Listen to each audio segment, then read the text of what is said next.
Give me 3 minutes, my dears. Just 3 minutes, I think.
Shalom, my dear brothers and my dear sisters.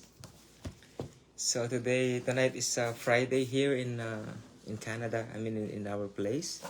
It's 10:20 in the evening right now, closing to 12 midnight, doing the online ministry concerning the end times ministry, my dears.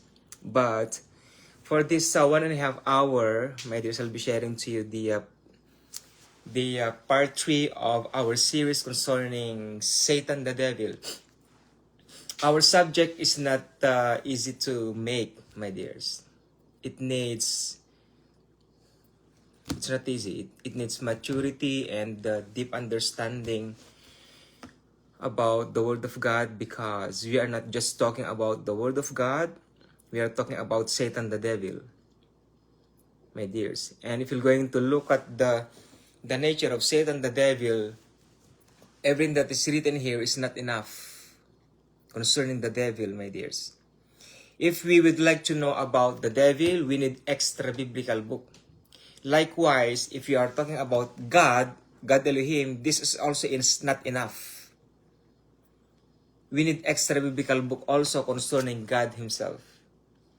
But this is the most important thing in studying the Holy Bible, my dears.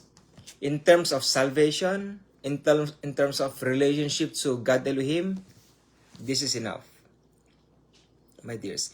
The foundation of our salvation is written all in here, my dears. It is a free gift. The salvation that we have received is free gifts through our Lord Jesus Christ as our Savior, my dear brethren. And also the Word of God somehow is enough to develop our faith to God the Father, God the Son, and God the Holy Spirit also. But in knowing the fullness of God Himself, we need extra biblical book. If you need to know also the nature of Satan the devil, we need extra biblical book, my dears. And we are talking about Lucifer, Satan the devil. So who he is, or who is he into our lives, my dears? The Lord Jesus Christ says Satan came to kill, to steal, and to destroy. But how can we able to know how he steal? How can we able to know how he destroy? And how can we able to know on how he kill? Do we know, my dears? If you're going to apply the death and burial and resurrection of our Lord Jesus Christ, this is not the way for knowing Him, my dears. Because the gospel of the kingdom of God is the opposite of Satan the devil himself. Remember, Satan has a kingdom. The kingdom of darkness, my dears. He is a king in the dark world. It is the opposite of the Lord Jesus Christ Himself. But actually, we cannot compare anything to the Lord Jesus Christ because the Lord Jesus Christ is God. How can we able to compare Satan to the Lord Jesus Christ? Right, my dear brethren? Satan, I'm gonna use the extra biblical books, or angels was made by means of fire. Fire, my dears. Fire, like fire. They came from fire. All of them, all the angels are made by fire. They are not like us. They are not our brothers, my dears. They are so-called sons of God in the Genesis chapter 6 and also in the extra biblical book, but they are not the same as us, my dears. We are created or made in the image and likeness of God Himself, God Elohim. And remember, the Lord Jesus Christ is our direct firstborn brother. We never see in the Holy Bible says to the Lord Jesus Christ or God the Father says to the angels, my son, my children. No, it doesn't, my dears. Those words only addresses for us because we are the children of the living God. Those who believe also to the Lord Jesus Christ as Lord and personal Savior, and those who are seeds of Adam and Eve, my dear brethren, us. But because of the bloodline of Satan the devil, there are still people here on earth with the mixture of Nephilims.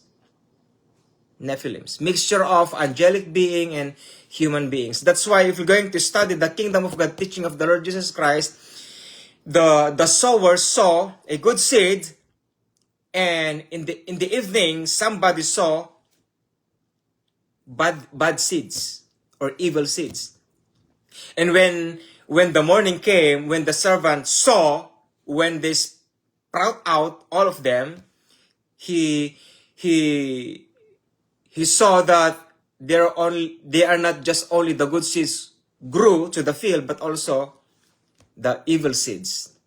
And then when the servant says, Lord, you want me to remove these kinds of bad seeds or bad let's say grasses or whatsoever planted in there? And then the king says, no, if you're going to uproot those bad seeds, something like that, or sprout came from the bad seeds, it will damage also the good seeds. So let them grow all together. That's why in our generation, they are pure bloodline of Adam and Eve, pure bloodline of Adam and Eve, and there are also angelic mixture from us. That's why we are so-called, somehow we heard about super soldiers, if you know it. And also this one. They are mixing. If you don't believe those things, it doesn't matter. But one thing for sure, if you are not sure, my dears, you need to pray for the Lord Jesus Christ. We are born for the kingdom of God. We are born to be the citizen of God Elohim. We are born for God the Father Himself. If we are not ready, if we are not sure, my dear brethren, pray earnestly to God the Father, to the Lord Jesus Christ. Lord, I gave my life, my whole life for you. I know that I was vaccinated with this kinds of mixture with kinds of nanotechnology or upgraded DNA. Lord, I know that because of my lacking of my faith or because of my ignorance, Lord, I pray, take this all out of me. Lord Jesus Christ, my life, this life I have, as long as I knew in my whole life that you are my Savior, you are my Lord, you are my God, you are my King, I am giving my whole life to you. Cleanse me. Create in me a clean heart, O God, and renew a right spirit within me. From head to toe, you need to clean everything that I have. My dear God, Jesus Christ, every nanotechnology, if my DNA was changed, God, you need to replace it. You need to renew my whole life, Lord Jesus Christ. Because I don't want to die and go to hell. I don't want to die and at the end of my life, I will be judged. I don't want that, Lord Jesus Christ. It's up to you, my dear brethren. We don't know what is in our mind, what is in our bodies. My dears, that is the reason why this is only just like a heads up, my dear brethren. That's why the Lord Jesus Christ, not actually the Lord Jesus Christ, that's why God the Father destroyed the whole world, is to destroy the bloodline of the Nephilims, the angelic being, which had happened in Genesis chapter 6, when the sons of God mingled with the daughters of man and took wives, and because of that, giants came out. Giants like giants. Those are Nephilims. My dear brethren, Nephilims are mixed with the angelic being, the fallen angels, and also human breeds. My dear brethren, human beings. What bloodline, Brother James? This is only an heads up, my dears. From the bloodline of Cain, not the bloodline of Seth. All of the bloodlines of Cain is mixed with the angelic being, especially the Nephilims. That's why God destroyed, not because God the Father or God Elohim hates the human beings. No, that's not the reason. He erased all the bloodlines of the angelic being. In terms of, it seems like he refreshed the people with the 8 souls, with Noah and his wife and his 3 sons and their wives, of course, whatever the names of the wives of Shem, Ham, and Japheth, we don't know. But in the extra biblical book, they have names, but somehow I don't memorize it, my dears. And remember, after Noah's flood, in the time of David still, remember that, through the life of Enoch. You know Enoch, my dears? Those are giants, my dears. And there are also giants during the time when Moses started to conquer the promised land. Enoch is also there, the sons of Enoch, you know, and also during the time of Goliath. Those are the bloodlines of Nephilims. How can we able to determine those who are sons of angelic being during that time? They have 12 toes or 12 fingers, if I'm not mistaken. 6 fingers each. My dear, 6 fingers each in both hands and also in both feet. both feet. They have also like 6 6 fingers. My dear brethren, that's how we recognize these children of the Nephilims in the Holy Bible. That is why we, people of the living God, we don't know the demise of Satan the devil in our generation, because the book of Revelation was made by John the Beloved in Patmos 1,000 years ago. 1,000 years, maybe 2,000, I don't know. I don't know exactly the time frame during that time, my dear brethren, because during the time of our Lord Jesus Christ, they said it's 2,500 years ago or 2,000 years ago. Whatever the exact time frame during that time, at least during John the Beloved, when he wrote the book of Revelation from chapter 1 to chapter 22, my dear brethren, if I'm not mistaken, yeah, chapter 22, you know, that's the exact book of Revelation book, my dears. We don't know when, but we don't know exactly what is meant by John the Beloved when he wrote what he saw during those kinds of visions. Visions. When he saw, my dear brethren. For example, AI. It wasn't mentioned, the word AI, in the Holy Bible, but the closest nature in Revelation chapter 13, if I'm not mistaken, that they were going to force the people to be marked with 666. They're going to make the image of the beast.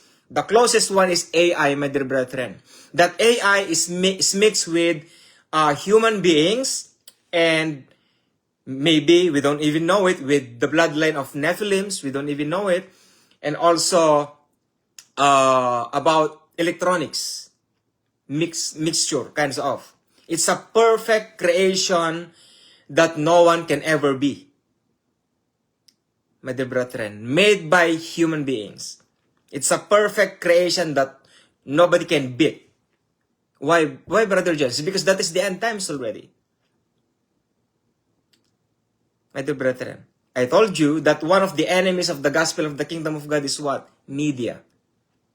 Media. And what is the powerful tools of media? Electronics. And that electronics is not just the one that we are using with hands, the one that we are using in our cars, you know, it is an electronic made also. And AI, my dears, artificial intelligence. Now, we're going to look at the creation of God Himself in the book of Genesis. So this part 3, my dear brethren, I will gonna do my best to do the best I can do to share to you, my dear brethren, the creation of God Elohim in the book of Genesis. The book of Genesis is very rich in terms of informations, because this is the foundation of who we are now. My dear brothers and my dear sisters, this is the foundation. This is the shadow of the things to come. Look at the shadow of the things to come. So this is the substance and this is the shadow, my dears. So here we are. We are going to study it. And I hope you may understand, my dear brethren, because I'm sharing to you the enemy of our faith. When you say enemy of our faith, is that he is, like what I've told you, he is going against to our flesh. And because of our flesh, the flesh we have, we will going to fight, the flesh itself that we have, we will going to fight our inner man, our spirit, not the Holy Spirit, but our spirit attitude. In other words, my dear brethren. So they were going to fight each other from within. Satan is using our flesh, but God Jesus Christ came to restore the inner man. That's why the only solution for us to overcome the wiles of the enemies is what? Living in the Spirit. My dear brethren, our inner man, that is accordance to the Holy Spirit. Why? Because our body is no longer ours. The body is the temple of the Holy Spirit. And the Holy Spirit is a spirit, and we have the inner man. And our original nature is not the flesh, my dears. The original of who we are is spirit. That's the original of who we are. Or the original us, the original I am, the inner man. My dear brethren. And the original flesh that we have is not this one. Because God the Father will say, I will change everything. That's why we have so-called terrestrial bodies. Terrestrial or heavenly bodies. That's our original flesh. My dear brethren. Like the Lord Jesus Christ has. When the Lord Jesus Christ came here on earth in the life of Mary, He has the flesh seen as like us. That's why during His time, He is also battling in His own flesh. Remember that. My dear brethren, the Lord Jesus Christ is battling in His own flesh. How? Fear. So which means the Lord Jesus Christ has fear? Yes. He has fear. My dear brethren, He is afraid. He was afraid, I mean. That's why His sweat came out came out like blood, drops like a blood. His sweat. Not His tears, but His sweat. His sweat, my dear brethren. Because of fear, according to the theologians, because of fear, you cannot contain the things that will happen to you. That's why you'll... How that happened? I don't know. My dear brethren, I don't know how that happened, my dears. His sweat turns to blood, drops like blood. How did that happen? And another one, the Lord Jesus Christ says, Father, take this cup away from me. That is fear. Take this cup away from me. But He refrained it. But not my will be done, but your will be done. And the angel of strength, not the Holy Spirit, the angel of strength gave Him the strength to overcome that kinds of journey of persecution, of pain. Look at that, my dears. The Lord Jesus Christ has fear because He lives in the flesh. But when He died and rose again from the dead, God gave Him terrestrial bodies that we will going to have once we die also. And that terrestrial bodies is an heavenly body. And if you heard about these teachings that when the Lord Jesus Christ died on the cross and rose again from the dead and He came back in the spirit, that is wrong. That is a very wrong theology. That is so impossible. My dear brethren, that is so impossible. When the Lord Jesus Christ died on the cross and rose again from the dead, He has that kinds of terrestrial bodies or heavenly body. But before, He lives in the spirit. He lives in the spirit. I hope you may understand that. That's why I told you in this teachings, you need maturity, a very strong kinds of maturity. Even though you won't understand this kinds of teaching, my dear brethren, I'm gonna post this in Facebook anyways, and pray to the Holy Spirit that God will give you revelation concerning the power of Satan, the works of Satan, and also the pre-Adamic race. Why there was pre-Adamic race before Adam and Eve was created. We are going to study that and you will be shocked, my dear brethren. And if you are ready now, I hope so, get your King James Version for 1 hour and 20 minutes, my dears. And then after that, I'm gonna stop and then I'm gonna open it again and then I'm gonna stop before 12, my dears. Because I'm gonna change it because I'm gonna post this to YouTube afterwards. I will not mix them together, my dears.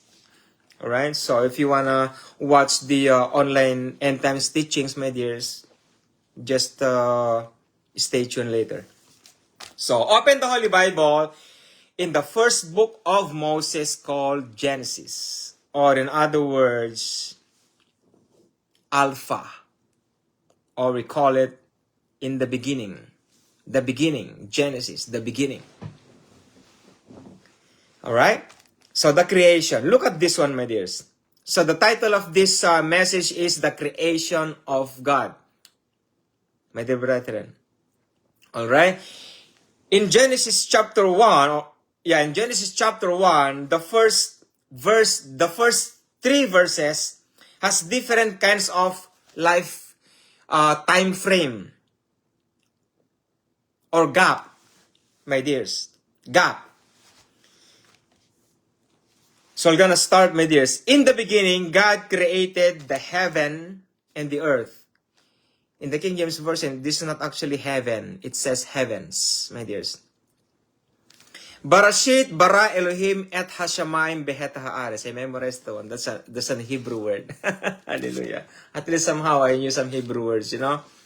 Barashit bara Elohim et hashamayim behet haaretz. In the beginning, God created the heavens and the earth. So, which means, in the beginning, God created the unknown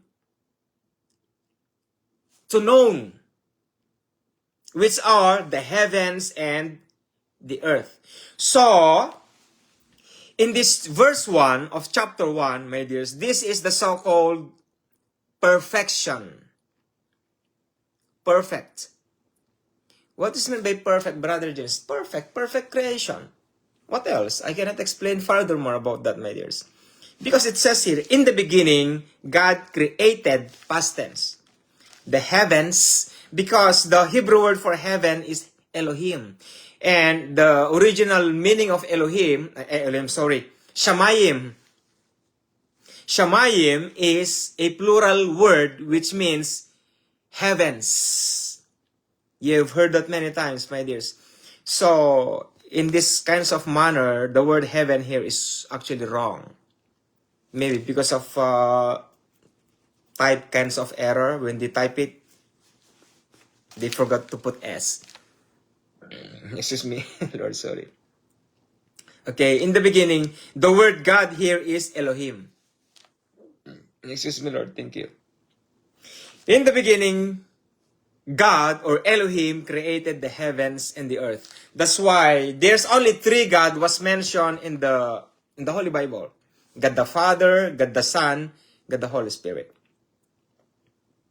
So the word Elohim is what? God the Father, God the Son, God the Holy Spirit. That's why the Trinity was already been spoken there. There's no such Trinity word. It is true. But there's a separation. There is a Father, there is a Son, which is the Lord Jesus Christ, and there is the Holy Spirit. God the Father is the highest, and this highest God, my dears, we call them Elyon. The word Elyon means the highest. So if there is the highest, there's only one. And that is God the Father, not the Lord Jesus Christ. Because the Lord Jesus Christ is only the Son, my dears. He is a king here on earth, but he is not a king in the kingdom of his Father. It can't be. Because God the Father wasn't born. The Lord Jesus Christ is. See? In that kinds of words, you can able to know who is the highest. God the Father is the Creator, and He is God. From Genesis to Revelation, the word God there, most of the 80% or 85% pertains to God the Father, and the rest of it is the Lord Jesus Christ, because the Lord Jesus Christ is God also. And if you're going to look at the nature of the Holy Spirit, even though there wasn't mentioned that the Holy Spirit is God, He is God also, my dears, because the name from what is written in the Holy Bible is capital S, is Spirit. The Spirit of God. If you are matured enough, everything that comes from God are God also. If you're matured enough, you know what I'm talking about. I repeat it. Those who came from God are God also. The angels did not come from God. The angels did not come. They came from fire. I hope you may understand that, my dears. So in the beginning, God created the heavens and the earth. So in Genesis chapter 1 verse 1 is the perfect creation. Now, in verse 2, and the earth was without form and void, and darkness was upon the face of the deep. And the Spirit of God moved upon the face of the waters. So in Genesis chapter 1 verse 1, it is a perfect creation. It is past tense. Why, Brother James? Because it says created. In the beginning, God created. So it is done. It is finished. Do you believe that from Genesis to Revelation it's already been finished? Do you believe it or not? It is written here. The sixth day of creation is already written in Genesis chapter 1 verse 1. Those who are matured people of the living God out there, they knew what I am talking about. The Aleph. The Aleph pertains or the same thing as the number 1,000. 1,000. Aleph. And the word Aleph in Hebrew meaning also is God Himself. Aleph. The highest. Aleph. And every Aleph or letter A in the Hebrew is equivalent to 1,000. That's why in the beginning God created the heavens and the earth. There are 6 Aleph, which means 1,000, 2,000, 3,000, 4,000, 5,000, 6,000 years. Since Genesis chapter 3 and so forth, in the day 7, in the 7th day. Actually, in the day 6, sorry. Because 7th day is when God the Father or Elohim rested. That's why Sabbath is a holy day. No working. My dears, I'm gonna mix it. That's why during the millennium reign of the Lord Jesus Christ, the 1,000 years, Sabbath day, we will not work. We will rejoice for 1,000 years. My dear brethren. Now, let's go here. So, in the beginning, God created the heavens and the earth is the perfect creation. But in verse 2, it's different. And the earth was without form and void, and darkness was upon the face of the deep. And the Spirit of God moved upon the face of the waters. Why Genesis chapter 1 is perfect, and yet in Genesis chapter 1 verse 2 is destruction.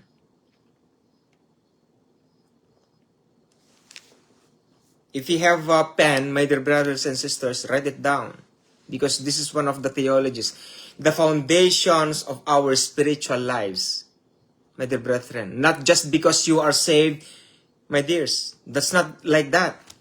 If you are saved, you're gonna fall. Why? You don't have the Holy Spirit. It is impossible for you to be saved and have the Holy Spirit. Because why? If the Holy Spirit is with you, you are no longer living to yourself. Why? Because your body is the what?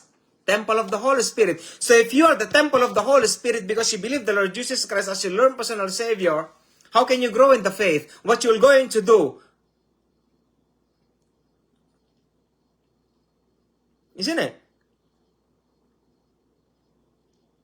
That's why the seminary people or seminary pastors who went to seminary, they are lacking with one gospel.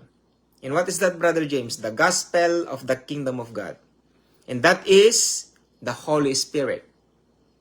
My dear brethren. That is their lacking. And it is prophesied also in these end times that the gospel of the kingdom of God shall be preached to all the world as a witness before the end comes. That's why our pastors, because they lack the knowledge and information about the kingdom of God, and this is the problem, my dear brethren. It is a testimony for us all. That is why I am teaching you, my dear brethren out there, that you need to learn and know and live and walk in the gospel of the kingdom of God, which is the Holy Spirit. My dear brethren. So, in Genesis chapter 1 verse 1 is the day of perfect creation. And Genesis chapter 1 verse 2 is a perfect destruction. And in Genesis chapter 1 verse 3 says, and God said, let there be light, and there was light. In Genesis chapter 1 verse 3, and God said, let there be light, and there was light, is the perfect restoration. God restored when He destroyed in Genesis chapter 1 verse 2. My dear brethren, this is what we call God Himself. This is why somehow the wisdom of man is foolishness with God. Because we cannot understand really who God is in terms of His wisdom, in terms of His understanding, in terms of His knowledge. Excuse me, my dear brethren. It breaks the knowledge of men. Because the wisest man here on earth is foolishness of God. It's just like nothing.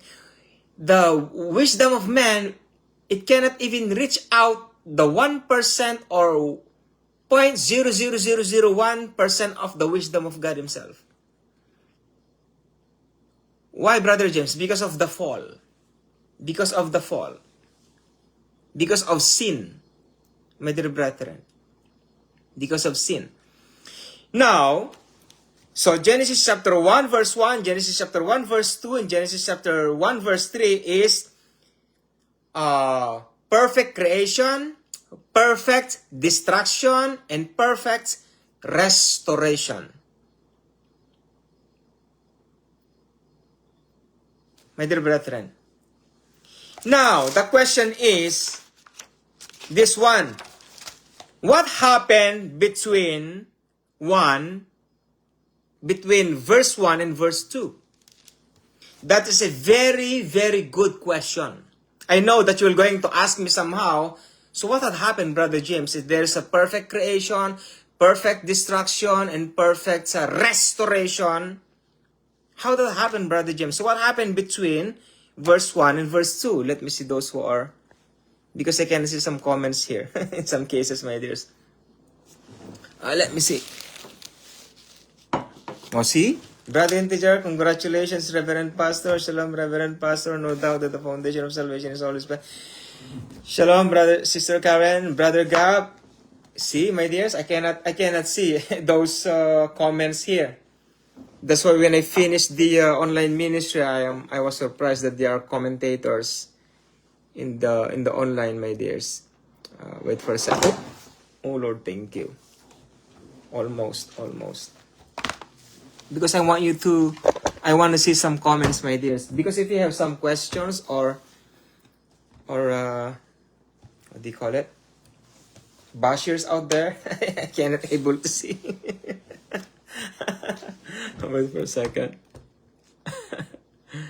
So here you go. Okay. Yeah, I hope I may see it. Alright, God bless you, my brother. So here it is, my dear brethren. So what happened in Genesis chapter 1 verse 1 to Genesis chapter 1 verse 2? My dear brethren, you can able to know the key word in Genesis chapter 1 verse 2. You can able to know. Now, once you have known the key word, you can able to search what does that mean. Because in Genesis chapter 1 verse 1, in the beginning God created the heavens and the earth. There's no question at all. Because He created everything, so it is perfect. Everything is perfect. Now, in Genesis chapter 1 verse 2 is this one. we need to find out the key word. There is a key word in Genesis chapter 1 verse 2 so that we can able to understand and why it was destroyed. My dear brethren, and the earth was without form. How that happened that the earth was without form? Excuse me. Because in Genesis chapter 1 verse 1, let us go here, in Deuteronomy chapter 32 verse 4. Look at this. In Deuteronomy chapter 32 verse 4, let us see the perfection of the creation of God. God Elohim.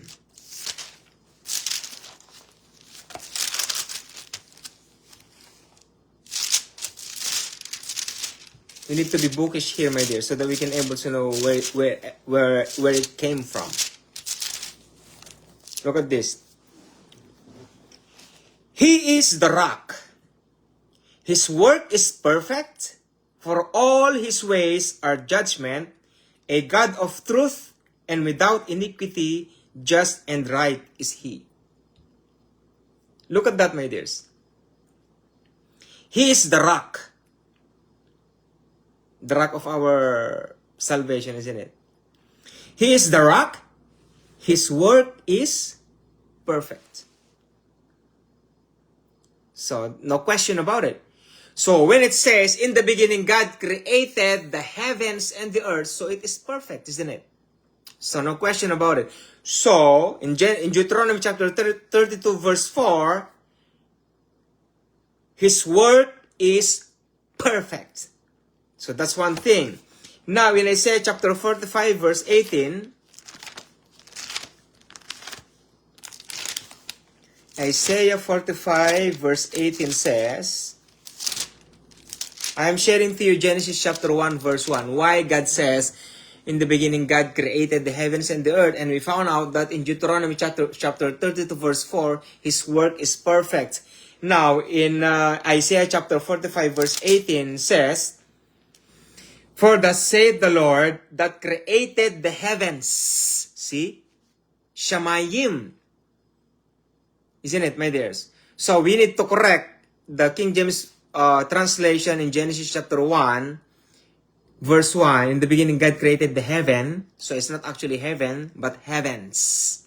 Alright? For thus saith the Lord that created the heavens, God Himself that formed the earth and made it, He hath established it, He created it not in vain. He formed it to be inhabited. I am the Lord, and there is none else. So He created it not in vain. My dears, so it's not in vain, but in Genesis chapter 1 verse 2 it says, And the earth was without form and void, and darkness was upon the face of the deep. But it is very clear that in Isaiah chapter 45:18 that God Himself that formed the earth and made it, He had established it, He created it not in vain. So it's perfect, isn't it? So Genesis 1:1 is a perfect creation. No question about it. No doubt about it. Agree or disagree? We need to agree because this is the Word of God, my dears. His work is perfect, it says in Deuteronomy chapter 32 verse 4. His work is perfect. And in Isaiah chapter 45 verse 18 says, He created it not in vain. So, it's a flourish kinds of creation. It's a beautiful kinds of creation, isn't it? So, another one, my dears. In the Ecclesiastes 3:11. Let us go there. Ecclesiastes 3:11.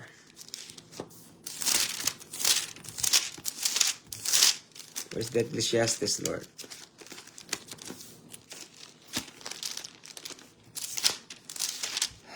Proverbs, and then Ecclesiastes 3:11. Look at this. Ecclesiastes 3:11, I think you need better for you to write it down. Brother Intizar, you need to write it down, my dear brother. He hath made everything beautiful in his time. Also, he hath set the world in their heart, so that no man can find out the work that God maketh from the beginning to the end. So look at that. He made everything beautiful in his time. Genesis chapter 1 verse 1. He maketh everything beautiful in his time. Deuteronomy chapter Isaiah. Deuteronomy chapter 32 verse 4, it says, his work is perfect.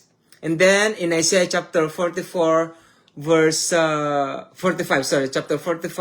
18, he formed the earth like not in vain. Not in vain. And then in Ecclesiastes 3:11 it says, he maketh everything beautiful in his time. So you can able to recognize that in Genesis chapter 1 verse 1 is totally finished. Like perfect. Something like that. Amen? And then in Psalm 18 verse 30. Let us find out. Psalm 18 verse 30. I've learned this to Pastor Ben Hinn actually. Psalm 18 verse 30. As for God, his way is perfect. The word of the Lord is tried. He is a buckler to all those that trust in him. So his way is perfect. So when he created the heavens and the earth, that way that he did is totally perfect. My dear brethren. Alright? And then one more. It's the same thing. Add this one to your theology, my dears. In 2 Samuel 22 verse 31. And also Psalm 139 verse 14. Write it down, my dear brethren. So that is the explanation of Genesis chapter 1 verse 1. Perfect creation. No doubt about it, my dear brethren. Now, what had happened in chapter 2? Verse 2, sorry. What happened in verse 2? Why the earth was without form and void. Because in Isaiah 45:18 says, there's no nothing void. It's not void at all. Not in vain, I mean. Not in vain. But it says, and void. So it's opposite. What happened with that kind of perfect creation to destruction? That's a very, very good question, isn't it? That's why we have the so-called Genesis and Revelation. For you to understand the creation of the living God, it is written in Isaiah 46 verse 10, my dears. Let me see. So that you can able to know. We are just actually... this is actually the nature of God himself. He finished first and then he started from the beginning. you know what I mean, my dears? So which means in Genesis chapter 1 verse 1 is already perfect. But if you're going to look at the Genesis chapter 1 verse 3, that's the start on how God works. And he came back to the beginning. Something like that. The restoration, you know. Look at this. In Isaiah chapter 46 verse 10, declaring the end from the beginning. Declaring the end. If you're going to declare the end, which means you finish the end, and then you're going to start from the beginning. He finished everything first to the end. That's why we have the book of Revelation. Either we like it or not, our lives is already finished. God the Father knew those who will go to heavens above and those who will go into hell. Alright, but Because of the grace of God, some people can go to heavens above and some people will go into hell. Why? Because of the wrong choices. What is written in Deuteronomy, in the book of Deuteronomy? Choose life. Everything that God the Father had chosen, they will not be plucked out from the righteous right hand of God the Father. He knew, God the Father knew those people which His, my dears. But because of the grace of God, because the Lord Jesus Christ died on the cross and rose again from the dead, at least somehow, these people around the world, somehow there is a way for them to communicate with God and to decide by themselves, to follow God themselves or not.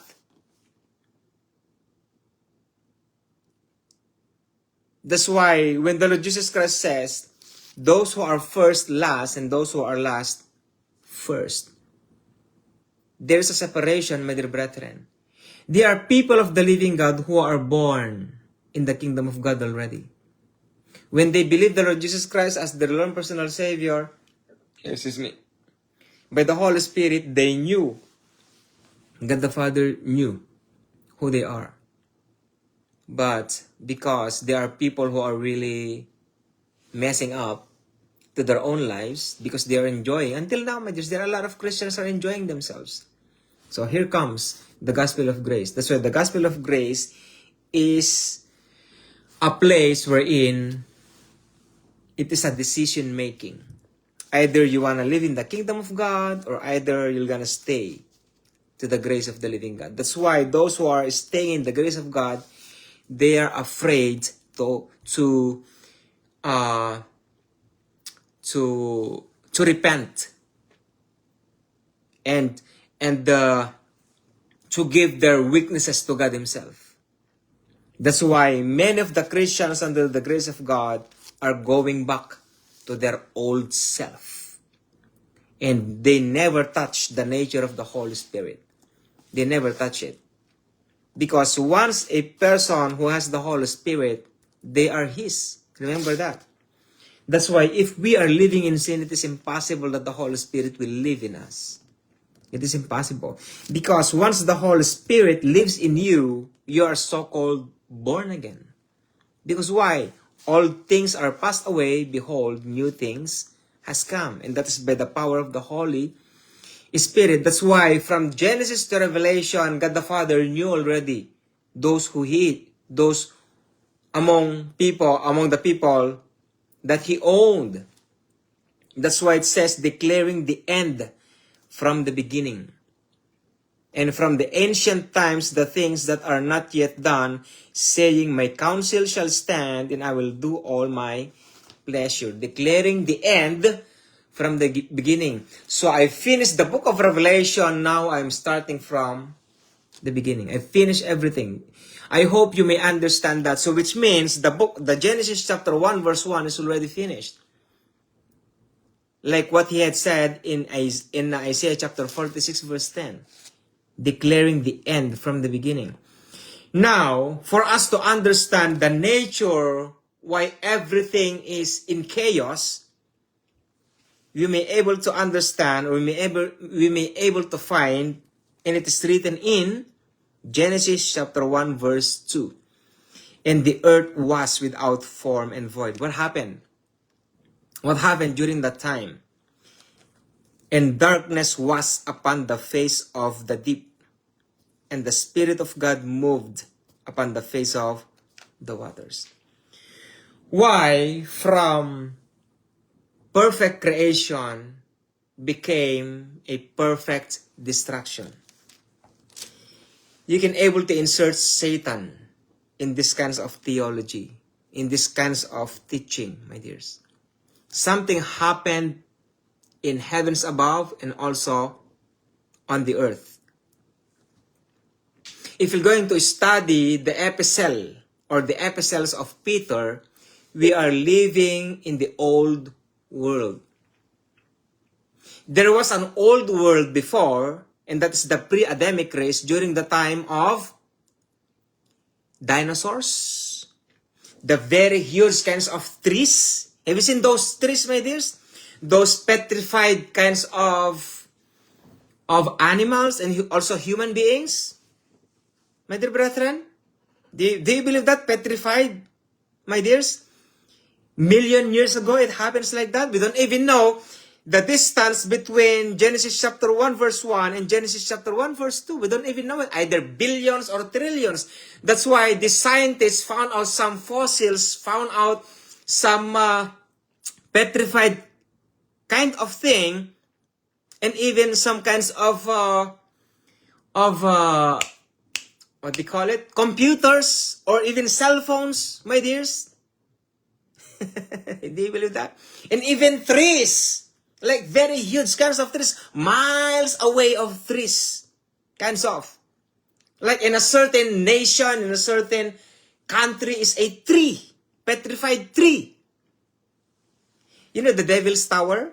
Have you seen the Devil's Tower, my dears? The Devil's Tower is one of the old trees during the ancient days. Ancient of times, before Adam and Eve. Either you believe it or not, it doesn't matter. Anyway, this one doesn't help you for your salvation. If you are wishy-washy to your salvation, this message is not for you. But if you have already the foundation of being saved and being in the gospel of the kingdom of God by the Holy Spirit, you should know this. Because knowing this is knowing Satan, the enemy of our faith. My dear brethren, Satan is not our direct enemy. Satan chooses our flesh so that our flesh will go against itself, let's say, us. Satan is not our direct enemy, but Satan uses our flesh against our spirit, our inner man. That's why if we are lacking to our spiritual lives, the Lord Jesus Christ says, man cannot live by bread alone, but also from every word that proceeded cometh out from the mouth of God. So for us to develop our inner man, we need the word of God so that we can able to fight the flesh. That's why fighting our flesh is also fighting Satan, Lucifer, the devil. Lust of the eye, lust of the flesh, and the pride of life is the power of Satan from within us. Do you know what I mean? That's why Satan is the enemy of the faith. That's why the Lord Jesus Christ says, the enemy came to steal, to kill, and to destroy. What? To steal. To steal the word of God. To kill. Of course, if we are failing to our everyday lives, according to our spiritual life, we'll go to hell.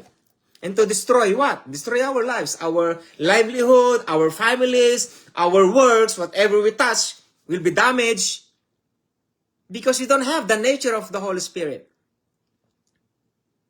Do you understand me, my dears? That's why in Genesis chapter 1 verse 2, when God made the male and female, Satan is already Satan.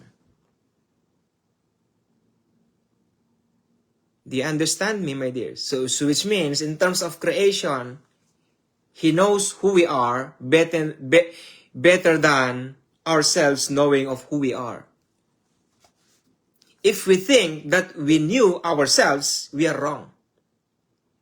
For us to know a person, you should know them from the beginning, isn't it? For you to know a person, you should know him from the beginning. And Satan knows who we are. Satan knows our weaknesses. Satan knows our strength. Satan knows our lifestyle. My dear brethren, that's why Satan is not just an easy kind of foe. My dears, look at this. What is meant by maturity? I'm mixing it in the future teaching, my dears. I need to. Why we need maturity? Why we need maturity? Not because we can able to stand by ourselves and fight him with our own strength. No, it's not. Not because we are matured. Not because we are holy. We can fight Satan directly. No. It is impossible. My dear brethren, in the name of our Lord Jesus Christ, that's not the teachings of our Lord Jesus Christ in the Holy Bible. My dears, we need to be righteous, we need to be matured, we need to be holy, not because to fight Satan directly. We are wrong. Remember, we are in the flesh, he is in the spirit. And we cannot fight him in the spirit because why? We cannot see him. What we need, Brother James? Why we need to be righteous, matured, and holy? By the power of the Holy Spirit, so that we can apply the nature of the Lord Jesus Christ Himself. You know what I have done in the one I taught you in terms of spirit of deliverance? In the name of the Lord Jesus Christ. Not in my name, not because I am holy, not because I am righteous, not because I am matured. In the name of the Lord Jesus Christ, because of my holiness, because of my righteousness, get out. No, that is very wrong. That is devilish.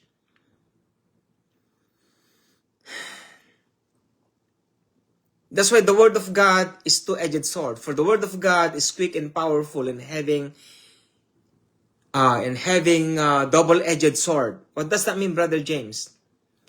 If we do not know how to use or how to apply the anointing that we have, the power that we have, it will come back. It comes back to us. My dear brethren, sometimes if we are doing the casting out evil spirits, remember, evil spirits not just one. Even though you casted out that evil spirit and throw it into Tartarus, another evil spirit will come. Either you believe it or not, my dears. Now, once the evil spirit will replace that evil spirit, my dears, and once he saw a loophole, a turning like a weakness in us, he will going to destroy us. My dears, remember, applying the power of the name of the Lord Jesus Christ is only a short period of time, not all the time. That's why we need righteousness, maturity, and holiness. If we have this, we have the hedge of protection. That is the nature, that is the purpose why we need righteousness, maturity, unto holiness. My dears, not because we are living in this kinds of sin and then we still sneaking out to commit sin. We need to avoid that one, my dear brethren. Battling spiritual battles is not easy. Even though we are applying the name of the Lord Jesus Christ, if we are unguarded, you know what I mean? If we are unguarded, like even though we put the whole armor and somehow and sometimes we feel like we are not prepared. That's how the time that the devil comes. That's why it is not easy, my dear brethren, to live in the gospel of the kingdom of God, in the nature of the Holy Spirit. That's why Satan knows who we are. And the earth was without form and void, and darkness was upon the face of the deep. So look at that. This is the earth. So it without form. Excuse me. Without form and void. Like there's no good thing in it. Excuse me, I'm burping. There's no good thing in it. And darkness was upon the face of the deep. What happened to the earth? Why and darkness was upon the face of the deep? The earth was covered with, let's say, water, based on the face of the deep. When you say deep, talks about water, my dear brethren. So the earth was without form and void and covered with water. But honestly, in the book of Job, the earth wasn't covered with melted water or waters. The earth was without form and void and covered with ice. Ice.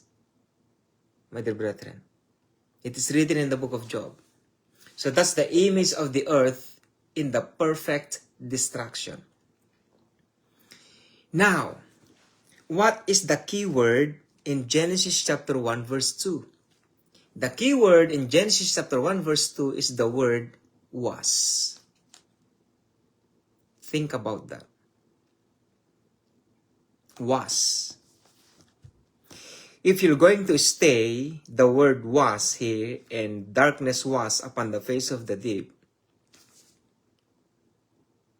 you are going to believe that the earth, from Genesis to Revelation, was created 6,000 years. 6,000 years. Which is impossible to believe, my dears. It is impossible to believe that the earth is 6,000 years. It is impossible. Because of the proof. We can able to know the proof. That's why we have fossils out there. Dinosaur fossils, human fossils, animal fossils. You know where Charles Darwin theology or belief came from? That human beings came from the ape. This is where it came from. They are pre-Adamic races, different kinds of human beings, not like us, my dears, not like us. These pre-Adamic races during the time of Satan, Lucifer, the devil, it is written in Ezekiel chapter 28 and Isaiah, in the book of Isaiah. We're gonna study that, my dears. There are cities during that time. There are animals, there are trees, there are wilderness. My dears, there are buildings during that time. That's why if going to look at all the petrified and some buildings around the world, they are not man-made. That's why somehow we can see some aliens kinds of pictures, you know, everything that we saw in YouTube, in Facebook, my dears. Those are the artifacts taken from the pre-Adamic races. My dears, they have seen some. Look at these kinds of mimic in Siberia. Have you seen that? An elephant that they got from Siberia with the food in his mouth. And according to the calculation, that mimic was during like million years ago. How that happened? Million years ago. It's a mimic. When you say mimic, not a full-grown elephant. My dear brethren, it is in YouTube. Taken in Siberia. It was taken from the ice. It was preserved for, let's say, million years. They took it, and it is real, my dear brethren. And some fossils, my dears, like dinosaur fossils, those are the pre-Adamic time, my dears. Now, the key here to understand this kinds of theology. The other word for was is was also, but it doesn't mean 6,000 years. The other meaning for was is became. Became. So, if you believe me, my dears, that the real meaning or translation of the Holy Bible, and the earth was without form and void, and darkness became upon the face of the deep, and the Spirit of God moved upon the face of the waters, you will believe, and everything that we saw, and everything that they have seen, and everything that they have found out, comes from the word became. When we say became, not just 6,000 years of age. The earth is not just 6,000 years of age. Either billion years of age. My dear brethren, I'll give you another. There are two creations in the book of Genesis. Not actually two creations. I explained that already before. First, God Elohim created male and female in the spirit realm. That was in the spirit realm. But in Genesis chapter 2, not in the spirit realm. First, He made man. And second, the woman came from what? The rib of a man. It's different from when God said, let us create man in our own image and in our own likeness, and let them have dominion over the fish of the sea, and over the fowls of the air, and over the creeping things, and all over the earth. And God created man, created He, them, male and female. Created he, them, male and female. But in Genesis chapter 2, they are not created. They are made.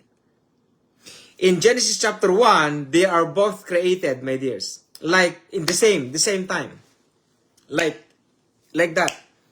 But in Genesis chapter 2, my dears, God made the man first and then the woman. My dear brethren. So likewise, in Genesis chapter 1 verse 2, the original word for this one is became. So how it became then? How the Genesis chapter 1 verse 1, a perfect creation became a perfect destruction.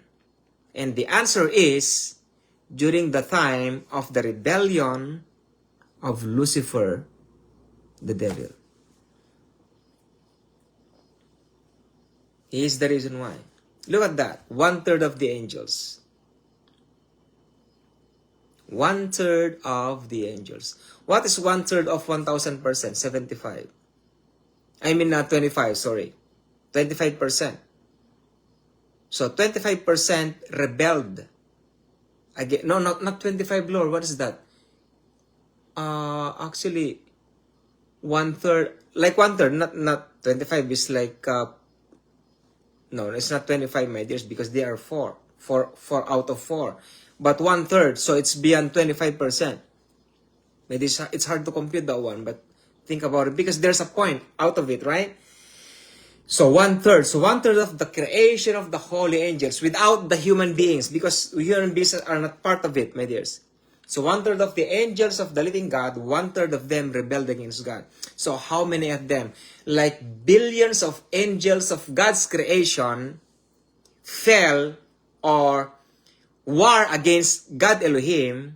That's why the heavens was destroyed. Some of the places was destroyed, my dears, and even in the kingdom of God the Father, it was destroyed, my dear brethren. How can you able to know that, Brother James? In the extra biblical book, my dears, a lot of people died during that time, during that kinds of battle.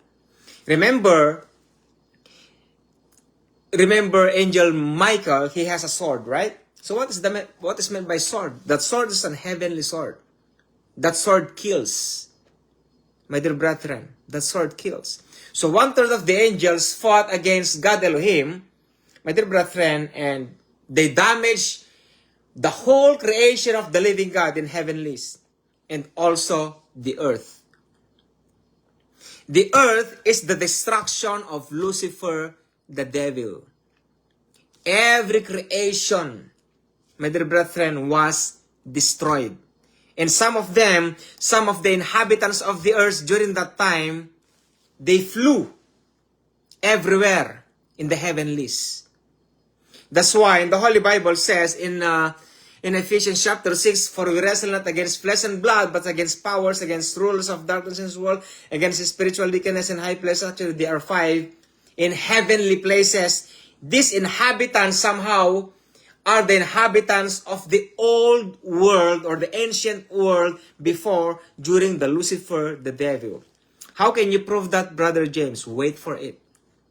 And I want you to know and learn this in your own theology. That's why bring your Holy Bible with you, my dear brethren. There was an inhabitants before God Elohim created the human beings. Let's say created because that's the closest one, my dear brethren. But I'm going to explain it to you later on, my dear brethren. So, the secret here, or the main point, or the word that we need to ponder, is the word was, and darkness was. That was has another meaning.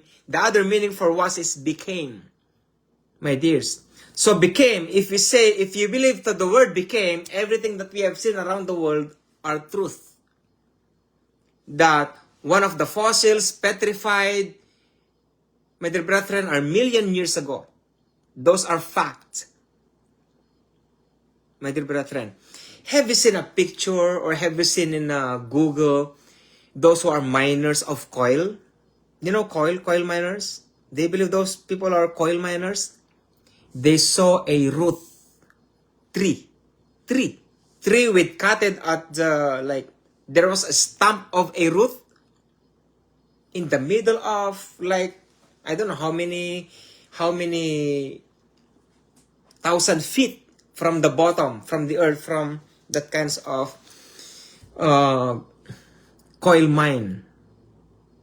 My dear brethren, if you don't believe in, if you don't believe in by this, better for you to live this kinds of teachings. It's not good for you. You cannot reach this kinds of theology, my dears. But in the end, you're going to say, oh, okay, it is true. Okay. So, and the earth was without form and void, and darkness was upon the face of the deep, and the Spirit of God moved upon the face of the waters. And then in verse 3, okay, let's talk about in chapter 2, my dears. Perfect destruction of the earth. So, it is written in Job 38, verse 8.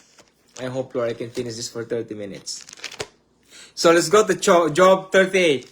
It's not 29 when God the Father spoke to Job. It's in chapter 38. My dear brethren, it was a mistake when I said from verse 29, God the Father says to Job. No, it's in chapter 38. Okay, and the Lord speaks. So, in Job 38, chapter 38, my dears, it speaks about the pre-Adamic flood. Pre-Adamic flood. Pre-Adamic flood means it's not the flood of Noah. It's not the flood of Noah. My dear brethren, Genesis chapter 1 verse 2 is not the time of Noah when God destroyed the earth with the flood. Because when God destroyed the earth with the flood, there are 8 souls remained during that time. And those are Noah's family and Noah's family. But in here, we're going to study the pre-Adamic flood. Write it down, my dears. Pre-Adamic flood. This is during the time of Lucifer the devil, when he was called the prince, or let's say king, because he has a throne. He was the angel in charge to the old world during that time. That's why he knows the earth better than everyone else. My dear brethren, because when God restored the earth, He never changed everything. He just restored it. That's why let. Let's talk about that later. But we're gonna talk about the pre-Adamic flood first. Okay, let's start. So the Lord speaks in chapter 38 of Job. Then the Lord answered Job out of the whirlwind and said, "Who is this that darkened counsel by words without knowledge? Gird up now thy loins like a man." Because from chapter 1, but I'm gonna include it, from chapter 1 to chapter 27, the 3 friends of Job talks about counseling on how they counsel Job, but Job is complaining, and then God the Father just like, this is too much, so I need to speak out. And God the Father says, "Gird up now thy loins like a man." Job, get up! You're too much, something like that, Gird up thy loins like a man. Stand up if you're really a man. Something like that. "I will demand of thee, and answer thou me." If you know the nature of the book of Job, you can able to get the essence of chapter 38. Why God the Father said this to him. Because he's too much. He complains a lot, my dears. He's blaming something that he cannot even prove. You know what I mean? That's why I told you, you need to study the Word of God. "I will demand of thee, and answer thou me." God the Father says. So God the Father says, "Where wast thou when I laid the foundations of the earth?" Where hast thou, Job? You're too much complaining. You're blaming anyone like that. But God the Father says, "Where hast thou when I laid the foundations of the earth?" So the earth has foundation. What is the center of the earth? The center of the earth is where the Lord Jesus Christ was crucified in the Mount of Golgotha. That is the exact foundation of the earth. That's where the measurement starts. It is a circle. The earth is circle, but there is a foundation in it. And that's where the foundation is. How many holy mountains of God Himself? There are 4. In the extra-biblical book, there are 4 holy mountains of God. One is what? The Pyramid of Giza. The Pyramid of Giza is made by Enoch. The Pyramid of Giza was during his time, and they offered offerings to God the Father during his time. The book of Enoch. Remember, the book of Enoch was never died in the flesh. But because of the corruption, they corrupted it. That's one of the holy places of God the Father, on how they offer God Himself. It is written in the extra-biblical book. See, that's why it's so important to understand somehow the extra-biblical book, my dears. Extra informations to know who God the Father is. The other is Mount Sinai. The other is Mount Nebo. And the other one is what? Gethsemane. I think so. Because that's where God Jesus Christ is praying, isn't it? Prayer place. So where was thou when I laid the foundations of the earth? Declare if thou hast understanding. Who hath laid the measures thereof? So there's a measurement, my dear brethren. And according to what we have seen in YouTube and in Facebook, the earth is only a place wherein there is life. What is meant by life, Brother James? Even the tiny weeny virus can live. That's what it meant. It is a place of life. The earth is where the people, the children of the living God lives. You and me. Be blessed, my dears. This is the place, my dear brethren. So there's a measurement. You'll be shocked if you're gonna continue it. Who hath laid the measures thereof? If thou knowest, or who hath stretched the line upon it? So there's a line. You cannot see it, but there is a line. Whereupon are the foundations thereof fastened? Oh man. I cannot consume that kinds of knowledge, my dears. Whereupon are the foundation thereof fastened? Or who laid the cornerstone thereof? Who laid the cornerstone thereof? So the earth has a cornerstone. And who's the cornerstone in the New Testament? The Lord Jesus Christ. See? When the morning stars sang together and all the sons of God shouted for joy. This is the time during the time of the perfect creation. Perfect creation. Where the morning stars sang together and all the sons of God shouted for joy. Now, it comes the pre-Adamic flood. Here comes the pre-Adamic flood in verse 8. In Job chapter 38, verse 8 and so forth is the pre-Adamic flood. Listen very carefully. Or who shut up the sea with the doors, when it brake forth as it had issued out of the womb. So connect Genesis chapter 1 verse 2, and the earth was without form and void, and darkness was upon the face of the deep. And the Spirit of God moves upon the face of the waters. Connect that in Job chapter 38 verse 8 says, or who shut up the sea with the doors,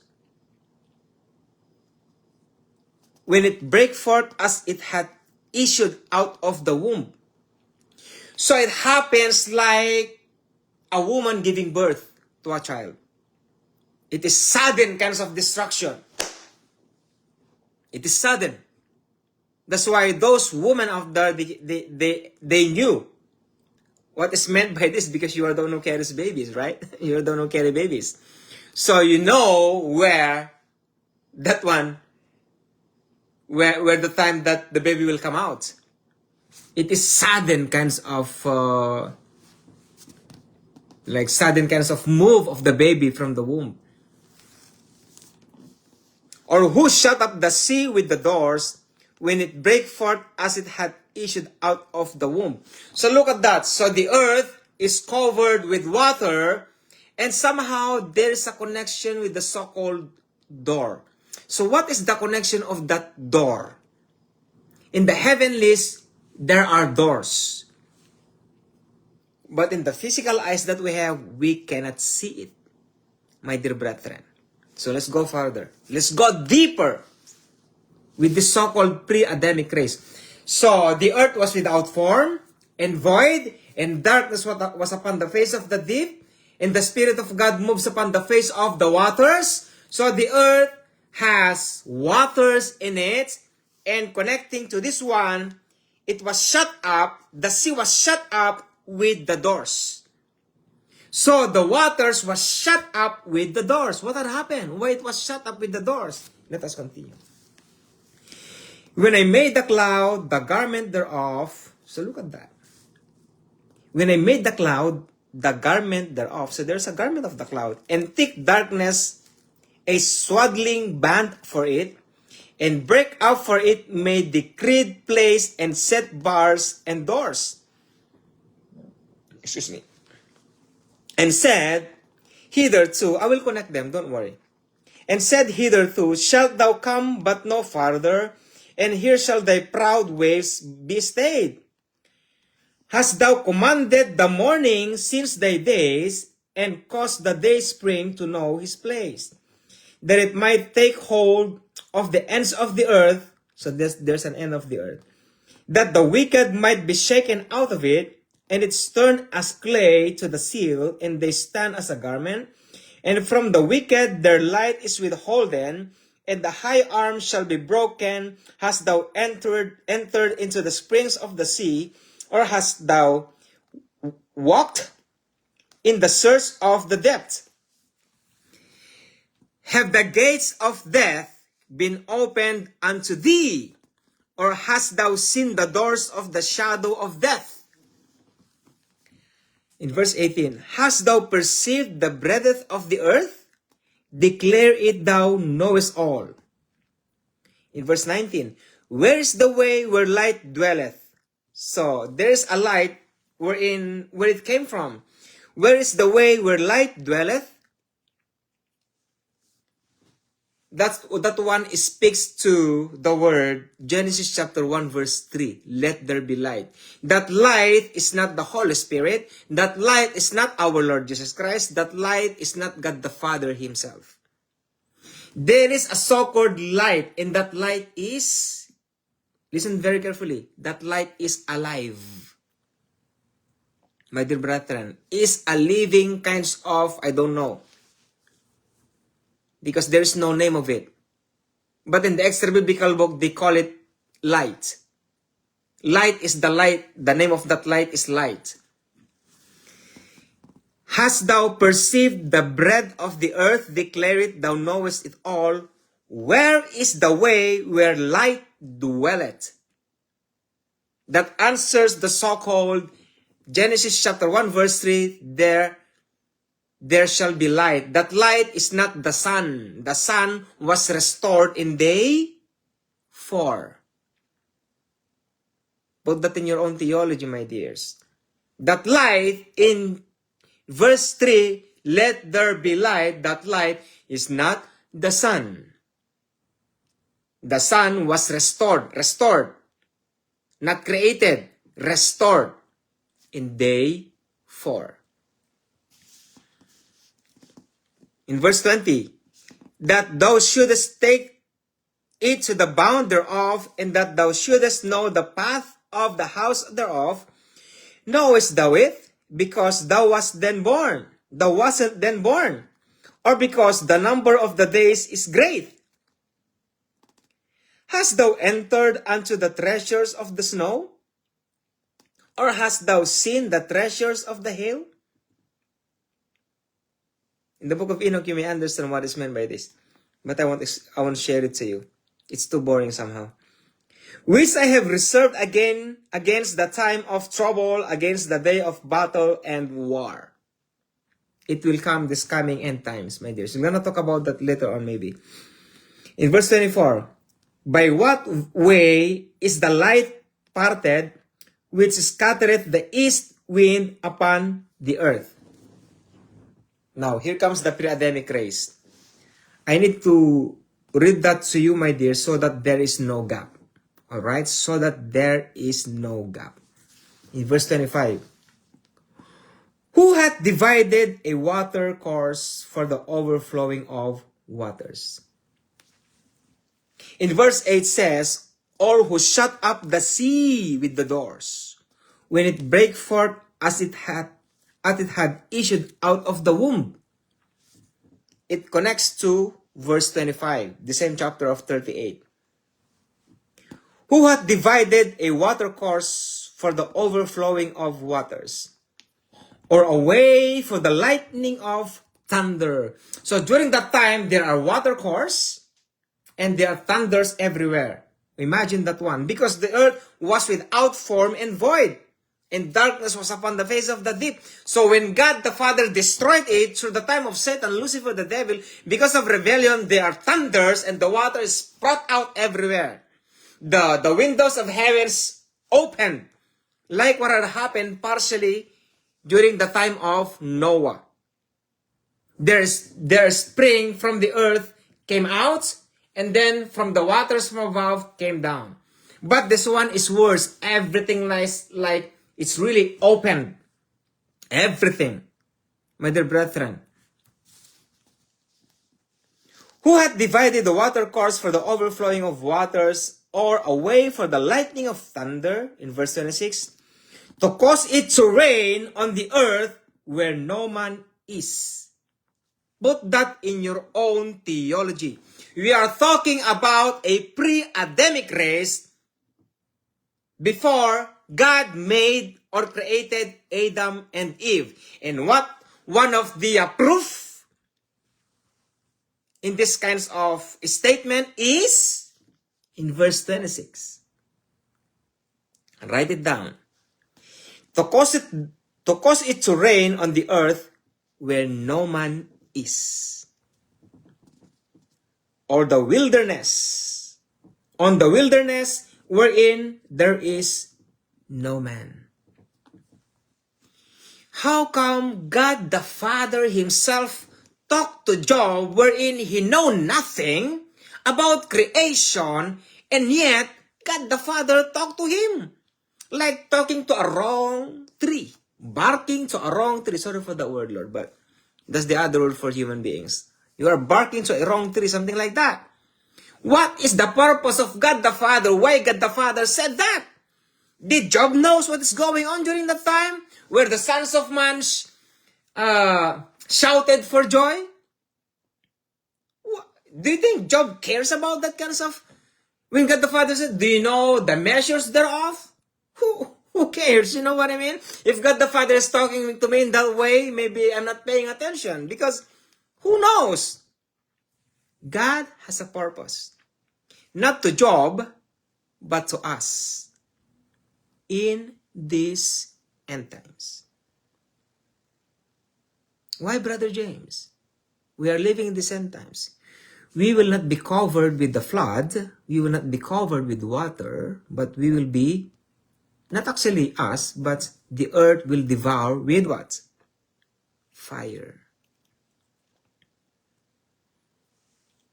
Because God the Father repented for what he had done during the time of Noah. God the Father repented. I will never curse the ground anymore for any man's sake. And because of the bow, the rainbow or the bow, that is the proof that I will not destroy the earth with the flood. But in the book of Revelation, God the Father will destroy the earth with fire. But look at this, my dears. To cause it to rain on the earth where no man is. How come? If you are not deep in the spirit, or I can able to stop now, my dears. I can able to stop now if you are not if you cannot contain the message, my dears. I have only 10 minutes here. This is heavy, my dear brethren, because this is very far away from your theology, death and burial and resurrection of the Lord Jesus Christ, that is well known in all Christianity. Death and burial and resurrection, and then connecting to this one, to cause it to rain on the earth where no man is, on the wilderness wherein there is no man. How did that happen? So which means there was human beings during that time, but when God destroyed the earth, there was no man. It's crazy, isn't it? Let's continue. To satisfy the desolate and waste ground, and to cause the bud of the tender herb to spring forth, hath the rain a father? Or who hath begotten the drops of dew? Out of whose womb came the ice, and the hoary frost of heaven, who hath gendered it? You missed that kind of message, isn't it? For 3 minutes, I'm gonna explain it. Out of whose womb came the ice? Or who shut up the sea with the doors, when it brake forth as it had issued out of the womb? In verse 29, out of whose womb came the ice, and the hoary frost of heaven. This is what happened. Because of rebellion in heavens above and also on the earth, when Satan came here on earth, because he fell from heaven like lightning, isn't it? Because the Lord Jesus Christ says, I saw Satan fell as lightning from heaven. And then because of that, he corrupted all the inhabitants around the world, from east, north, south, west. He corrupted it. And because of that corruption, God destroyed the earth. He make it void, without form, and darkness was upon the face of the deep. And this is what happened. He covered the earth with water, and he shut it as if like with a door. What happened? He made it like the ice. So the earth is made of ice. Imagine that one. So all the inhabitants was gone.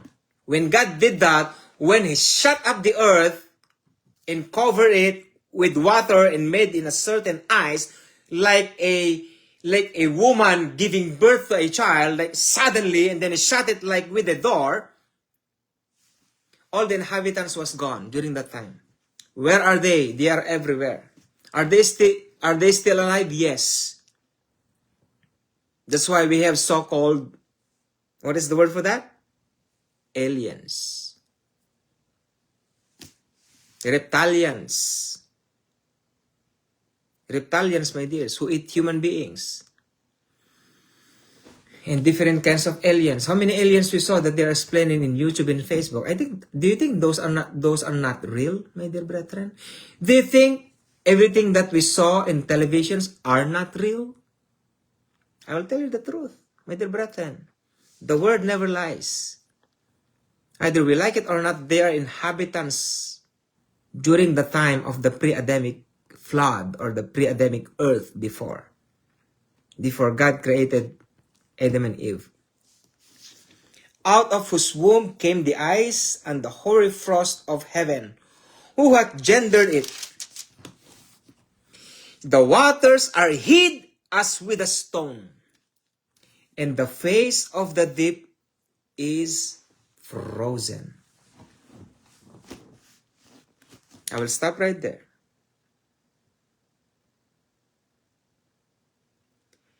The waters are hid as with a stone, and the face of the deep is what?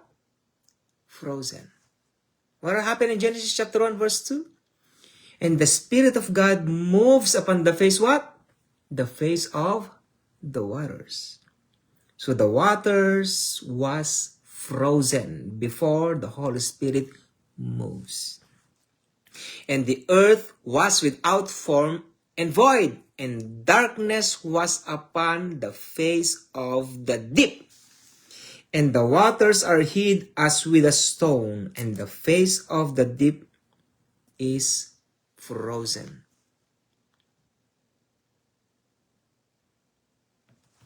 That's why one of the examples during that time is the mimic was found in Siberia, a not well-grown kinds of